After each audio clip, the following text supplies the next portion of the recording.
Klaipėdos Neptūnas atvyko į Uteną siekti labai svarbios pergalės. Dabar Edgaras Želionis su kamuoliu, jo prasiveržimas arčiau krepšio ir 2 taškai. Aukštai trūko užbaigimo ir čia prasižengti galėjo Donatas Zavackas, bet nusprendžia to nedaryti. Dviguba gynyba, Džerajus Grantas metimą atliko, Arnas Butkevičius jį pataisė. Gynyba dažnai jie taiko ir Juventus komandoje. Čia Alievo ir Dimšos 2-2. Metimą Liujisas atlieka greitą perdavimą ir Alievas spėja atsikratyti kamuolių, kol varžovas neprasižengė. Juventus vyko, teks dabar jau improvizuoti. Ir Beideris įmetė kamuolį po krepšiu Džerajui Grantui, šis jį savo rankose išsaugo prie tritaškio linijos. Šiandien po vieną tolimą metimą abu jau pataikė, o atakoms diriguoja Denielis Juvingas, Butkevičius iš viršaus.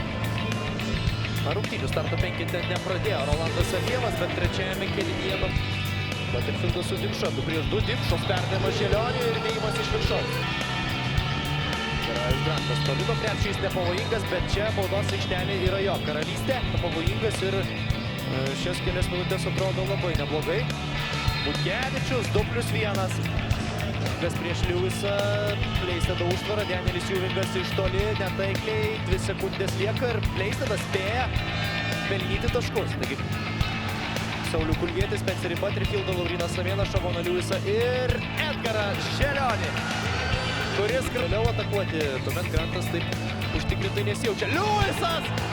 Ar jūs tai matėte? Monstrišką Šavono Liujiso dėjimas ir dar su pražanga.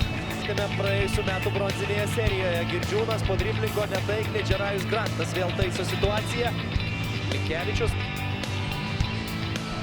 ir Rolandas Alievas. Štai ketvirtajame prasidėjo klaidos, o varžovai už jas baudė. Ir panašu, kad baus toliau. Laurynas Samėnas, dar 2 taškai. Skaičius Lietuvos krepšinio lygoje. Bet toks yra Antano Sereikos krepšinis. Jis labai mėgsta improvizacijos puolime, jis jų netoleruoja gynyboje, bet Tūnui pulti prasmės nebėra. Tad jau sveikina varžovus su pergale.